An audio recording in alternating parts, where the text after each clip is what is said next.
Lorenzo Ramírez, bienvenido, buenos días. Buenos días, bienvenidos al circo. La nueva normalidad. La nueva anormalidad. Es tremendo. Porque fíjate, Alemania ya dijo a ver si voluntariamente se puede apuntar el Y personal. si no, ya les obligaremos. Claro, no se apuntó nadie y ya les obligaremos. Fíjate si esto nos lo hubieran contado hace 10, 15 años, ¿verdad?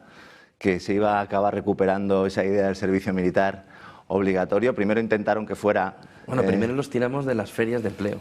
Aquí en España, ¿eh? Primero hay que recordarlo, ¿eh? Exactamente. Y porque ahora, la guerra era una cosa del pasado. Y con una Alemania que, fíjate, ahora mismo el mayor ejército, la aspiración de tener más soldados o un volumen de ejército mayor, viene de una Alemania ocupada, que precisamente desde la Segunda Guerra Mundial lo que se ha intentado precisamente es que Alemania no tuviera ese gran ejército, ¿no? Hemos entrado en una gran locura, en una gran deriva, y algunos llevamos mucho tiempo contándolo y llevamos mucho tiempo avisando.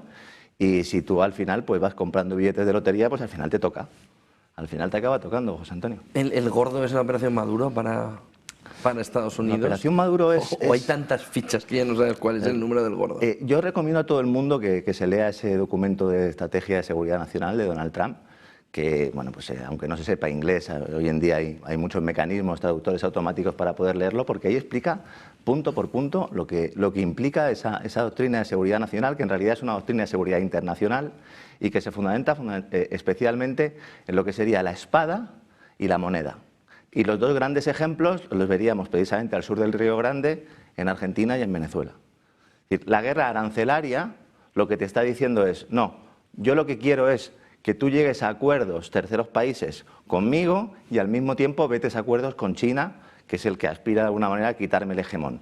Si aceptas, estupendo, te ayudaré. Incluso si tienes a un país que no pueda acudir a los mercados de capitales, yo te entrego dinero del Tesoro de Estados Unidos, que es lo que ha pasado en el caso de Argentina. Y si no, aunque tengas un régimen corrupto, yo no te voy a promover un golpe de Estado, sino que voy a utilizar aparte de tu propio gobierno para expulsarte, voy a llegar a un acuerdo, voy a montar el circo mediático internacional y al final lo que voy a hacer es ocupar tu país por lo civil o por lo criminal.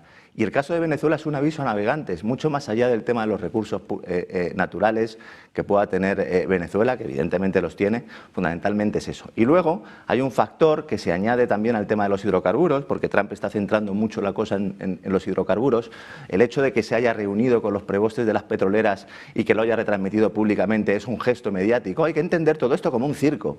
Es decir, no lo digo de forma irónica, esto es un circo, es un circo, y entonces se trata de establecer alguna serie de pautas para que miremos al dedo y así pues no veamos la luna para que nos perdamos en el bosque. Lo fundamental ahí no son tanto los hidrocarburos, que ya le ha dicho Exxon que no va a meter $1 ahí y que si se hace será con dinero público, sino los recursos de minerales estratégicos del arco del Orinoco, que están siendo controlados por China no desde un punto de vista comercial, sino operativo. Y luego, por otra parte, bueno, pues evidentemente esas reservas y esos recursos que tiene de oro, especialmente oro y plata, que tanto anhelan los señores de JP Morgan y que precisamente pues en este sentido ha habido ciertas turbulencias en el mercado de la plata ligado a ello. Y luego hay un factor monetario del cual no se está hablando prácticamente, que es Maduro lo que ha hecho es lo que han impulsado otra serie de líderes que en su momento fueron líderes de Occidente, o fueron si no piezas de Occidente, pero sí aliados en el terreno comercial, y es en un momento dado determinar que se deja de intercambiar ese petróleo por dólares, que se intercambia por yuanes, que se puede intercambiar por otras divisas. Y el mensaje que quiere lanzar Estados Unidos a todo el mundo es, oye, el que se mueva no sale en la foto, si hay alguien que pueda hacer esto es Arabia Saudí porque dependemos de ellos, pero el resto no.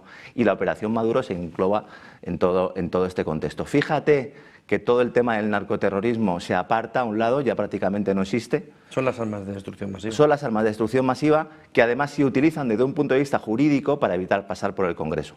Porque esta operación tendría que haber pasado por el Congreso de Estados Unidos. No pasa por una sencilla razón, porque al determinar que el narcotraficante es terrorista y que el líder de esa organización narcoterrorista es Nicolás Maduro, que ese es un poco el leitmotiv de toda la operación, permite al gobierno tomar decisiones sin pasar por el Congreso. Y eso introduce también otro factor diferencial muy importante, porque nos estamos fijando en las elecciones de midterm, y esto es una operación también de cara a captar voto hispano en Estados Unidos, y también lo que está lanzando un mensaje al propio Congreso, que podría afrontar un periodo de impeachment, no lo descartemos, en los últimos días se está hablando mucho de ello. Lo decía Trump. Sí, sí, lo decía el propio Trump. Si no gano las elecciones, tendremos un proceso de impeachment. Lo decía la propia revista Time, diciendo que incluso habría senadores republicanos que avanzarían en ese sentido. Si no hay impeachment y el Partido Republicano no logra ganar esas elecciones de midterm, Trump no va a ser un pato cojo como otros presidentes de Estados Unidos, porque Trump gobierna al margen del Congreso. Y esto introducirá muchos factores diferenciales también para entender cuál será el proceso sucesorio, si finalmente J.D. Vance puede alcanzar la presidencia del gobierno, o un Marco Rubio que en los últimos días y en las últimas semanas gana entero como el gran halcón, ¿verdad?, de esa política exterior de Estados Unidos. Por lo tanto, son muchos elementos, muchos factores que se entrecruzan, y si nos fijamos solo en uno no tenemos la fotografía completa, ¿no? Irán, bueno, arde no es una expresión exagerada, ¿no?, sino que desde el 28 de diciembre la situación es ya incontrolable. ¿Ves que mañana se van a reunir con distintos asesores Trump? ¿Ves que la posible intervención militar de Estados Unidos puede llegar, de Estados Unidos y de Israel? Y luego, si puede cambiar de verdad ese régimen con una operación exterior, modelo el de Venezuela, o tiene que meter soldados en el suelo. A ver, aquí hay también varias claves fundamentales. Es verdad que mañana se reúne el aparato de seguridad nacional o de seguridad internacional de Donald Trump para ver si toman una decisión al respecto. Si deciden atacar, si deciden hacer una operación militar, hoy prácticamente en todas las grandes agencias norteamericanas era la gran noticia, tú también lo llevas contando esta mañana, no sería la primera de los últimos tiempos, es decir, en junio se produjo otra. Es decir, cuidado, porque esas operaciones se han venido produciendo y se cerraron de alguna manera con ese acuerdo a tres bandas entre Israel, Irán y Estados Unidos de entre bomberos no nos vamos a pisar la manguera, ¿no? Yo entiendo que desde un punto de vista interior de Irán tienes que justificar una respuesta, podría haber respuesta de ese tipo, pero los enfrentamientos que se han producido hasta ahora, y los hemos visto recientemente con el intercambio de misiles, han sido bastante controlados.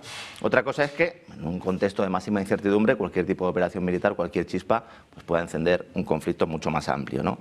Si nos fijamos en los precios del petróleo y en la evolución del precio del crudo, no está descontando este escenario. Entonces, también lo tenemos que tener en cuenta. Está descontando que se hace con todo el petróleo, Trump. Claro, es que Estados Unidos pasaría, Unidos pasaría a tener solo del orden de un 40% del mercado internacional. O sea, bueno, pero no de reservas, mucho más. No, de reservas mucho más. Claro, pero las reservas hay que sacarlas. Y en el caso de Irán no hay problemas para sacar las reservas, pero en el caso de Venezuela sí, por eso nadie quiere meter ahí $1, porque estaríamos hablando de un contexto de unas reservas que además tendrían que venderse a unos precios que están muy por encima de los precios de mercado actuales. Y también hay que decir que en el caso del petróleo, Estados Unidos, el petróleo crudo pesado lo está obteniendo fundamentalmente de Canadá, que es otro que le está viendo las orejas al lobo y que dice, oiga, pues a lo mejor pierdo una capacidad yo aquí de negociar. El tema de las revueltas sociales de Irán es muy importante porque no son revueltas pidiendo libertades civiles. Yo entiendo que esto se está intentando vender como una ofensiva de la población para sacarse el yugo de los ayatolás. No, estamos hablando de una cuestión estrictamente económica, o que nace por una cuestión estrictamente económica y que luego pues se le echa combustible desde el exterior. Israel con el Mossad y los kurdos, agentes también de inteligencia de Estados Unidos, que aprovechan este tipo de actuaciones, bueno, pues para intentar fomentar cambios de régimen con el heredero del Shah, que está en Estados Unidos y que parece que es un poco el ungido, el elegido para poder liderar ese país. Ya ha habido protestas en Irán antes. Hubo unas protestas por cuestiones electorales hace unos años y también ha habido en otros casos protestas para exigir esos derechos y libertades civiles, pero en este caso se está instrumentalizando y se está dirigiendo evidentemente desde las potencias extranjeras. Quiere decir que Israel en este contexto, Irán es el último país que le queda de aquella lista que le entregaron al general Wesley Clark cuando después de los ataques del 11S, el general Wesley Clark, esto lo ha contado él en varias ocasiones, le pasan un papel, le dice, mira, estos son los países que van a caer, y dice, bueno, ¿y esto qué tiene que ver con los atentados del 11S? Y dice, no, es que nosotros tenemos una agenda internacional basada parcialmente en la doctrina Wolfowitz y luego pues renovada con ese proyecto para el nuevo siglo americano, donde tenían que caer una serie de países, faltaban Siria y faltaba Irán. Siria ya ha caído, por lo tanto Irán... Para un mundo más seguro. Claro, para un mundo más seguro, para ese concepto del Gran Israel, la gran pregunta es si Israel consiguiera el control de Irán, ¿detendría la guerra? Porque el gobierno israelí necesita la guerra para sobrevivir, no la sociedad israelí, que se manifiesta todos los días en contra del propio gobierno, sino un gobierno que es profundamente imperialista y que es profundamente genocida, ¿no? Y eso hay que tenerlo muy en cuenta. Pero si cae Irán, Israel lo tiene todo. Si cae Irán, Israel lo tiene todo, y aquí lo que habría que analizar sería el papel de Arabia Saudí, porque Arabia Saudí es quien está articulando en buena medida una parte de esos ataques que están cometiendo supuestos yihadistas del ISIS, que están atacando mezquitas y están destruyendo la propia infraestructura iraní. Si uno se fija en qué elementos de terrorismo internacional ha tenido Irán dentro de su propio país y que han atacado a la propia Irán, bueno, Irán es atacado fundamentalmente desde dos lugares, desde el binomio Israel-Estados Unidos y luego desde Arabia Saudí. Habría que ver qué relación tienen Arabia Saudí e Israel en el caso de que Irán volviera a tener un régimen parecido al que tenía Con el SA, antes del puesto por los 79, norteamericanos, exactamente, ¿no? No olvidemos que Xi Jinping, antes de los ataques del 7 de octubre, consiguió sentar a Arabia Saudí y a Irán en la mesa y firmaron acuerdos de inversión conjunta, de inversión cruzada. Esto ya se ha olvidado. Porque bueno, es que la ruta de la seda salta por los aires.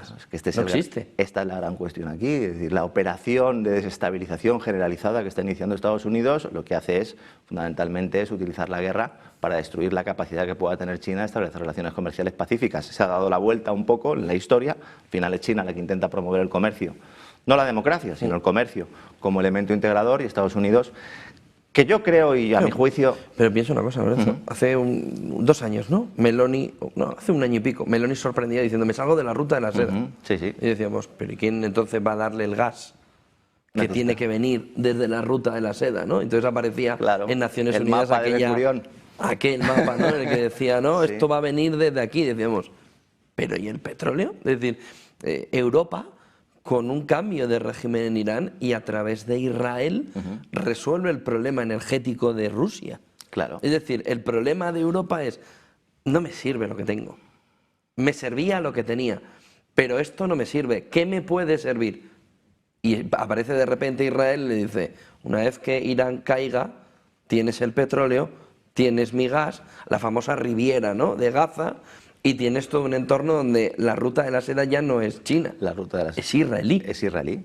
Es israelí. Pero también es una mina de oro. Claro, es una gran mina de oro, pero para luego poder explotar eso, tú necesitas tener una paz y necesitas tener una cierta estabilidad en la región. Y por otra parte, Israel, el gobierno de Israel, hace de la guerra su necesidad. Entonces, claro, esa es la gran dicotomía que tendrá que solucionar Israel si finalmente quiere convertirse, como bien dices, por una puerta para el gas y para los hidrocarburos europeos, en sustitución parcial de una Rusia que va a seguir vendiendo hidrocarburos a Europa. Lo que pasa es que... indirectamente. A través de Estados Unidos. Es que empresas norteamericanas, según el famoso borrador de los 28 puntos, van a explotar esos yacimientos conjuntos con Rusia, porque esto tampoco se comenta y tiene mucho que ver con lo de Groenlandia. Ahora, si quieres, ¿hablas del programa de Ucrania? No, hablo del programa de Rusia. No, el de 28 puntos. El inicial, el que pactan en Alaska, Rusia y Estados Unidos, ahí... En verano. Exactamente. Ahí hay un listado de inversiones conjuntas donde se establece una alianza económica, industrial entre Estados Unidos y Rusia para poder explotar ciertos yacimientos, porque Rusia necesita el know-how y cierta tecnología estadounidense. De hecho, todas las explotaciones del Ártico, el famoso Arctic GNL2, esa gran plataforma de expansión del gas natural licuado, ha tenido empresas norteamericanas hasta hace recientemente poco, hasta que llegaron las sanciones, porque hay una explotación conjunta. En la medida en que Rusia y Estados Unidos pudieran articular ese tipo de alianza, Rusia dejaría de ser un enemigo y entonces se pondría el foco en China. Es lo que quiere Estados Unidos, pero lo que de momento no está dispuesto a asumir Rusia. Y por eso se está aplazando pues una solución o una firma de paz con respecto a toda la cuestión ucraniana, ¿no? Groenlandia. El lío de Groenlandia. A ver por dónde cogerlo y por dónde tirarlo, pero la fotografía ahora mismo es OTAN, que puede saltar por los aires. Europa, que puede demostrar que no es nada, que es simplemente un lugar donde venir ancianos a jubilarse y donde estar al sol, ¿no? Mallorca, Canarias, ¿no? Entorno turístico, pero que importancia militar no va a tener ninguna. Económica, pues no lo parece tampoco. Es decir, ¿qué significa Groenlandia, Lorenzo? ¿Qué hay detrás? ¿Por qué aparece ahora de esta manera? Y si Europa tiene algo que hacer. El tema de Groenlandia es un tema que ha sido recurrente a lo largo de muchos años, no quizás en nuestra generación. Johnson y Truman en su momento ya intentaron adquirir Groenlandia. Truman creo que llegó a ofrecer 100 millones de dólares en oro. Pero todo serían 12.000 millones ahora, ¿eh? Todo esto resurge sobre todo en relación con esa ruta logística, la Northern Sea Route, una ruta comercial que según bueno, pues se vayan produciendo periodos de deshielo en toda esa zona, que ese deshielo es menor de lo que nos están contando oficialmente, pero bueno, es verdad que hay algunos momentos del año donde hay un deshielo. China quiere apostar por ahí para lograr un comercio internacional que llegue a Europa y que llegue también a Rusia y que acabe con la importancia de las tradicionales rutas de Oriente Medio y del Canal de Panamá. Entonces, esto es lo realmente importante ahí, más allá de que efectivamente también hay tierras raras. Claro, para que lo entienda toda la gente, ¿qué es lo que quiere China?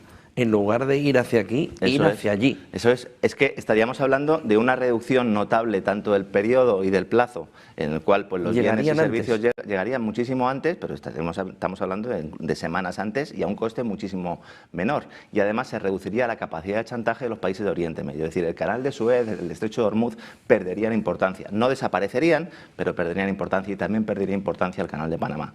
Entonces, cuando llega Trump en la segunda legislatura y pone el foco precisamente en el canal de Panamá, pone el foco en Groenlandia, forman las dos cosas, aunque nos parezca que no tienen nada que ver, forman parte de una misma agenda. El Ártico es fundamental, y yo llevo diciendo desde hace mucho tiempo que el Ártico va a ser la próxima gran frontera, porque primero hay ingentes cantidades de hidrocarburos, hay muchas tierras raras y es una zona que está controlada prácticamente por Rusia.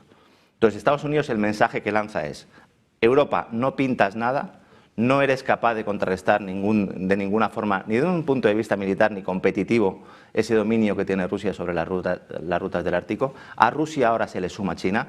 El primer cargamento chino ha llegado a Londres, ojo. O sea, ha llegado a Reino Unido el primer cargamento chino. No estamos hablando de una alianza exclusivamente entre Rusia y China, sino que habrá navieras y comerciantes que se quieran beneficiar de ese acuerdo con China. Y entonces, para detener esa posibilidad de que China tenga la hegemonía absoluta de los mares, bueno, pues se realiza una operación. Y en este caso es distinto que en Venezuela. Primero se amenaza con el palo y luego se ofrece la zanahoria. La intención de Trump desde el primer momento nunca ha sido una ocupación militar, porque la ocupación militar es un hecho ya. ¿Ya tiene una base militar ahí? La famosa base de Pitufik, anteriormente se llamaba base Thule, como la sociedad Thule de Hitler, ¿verdad?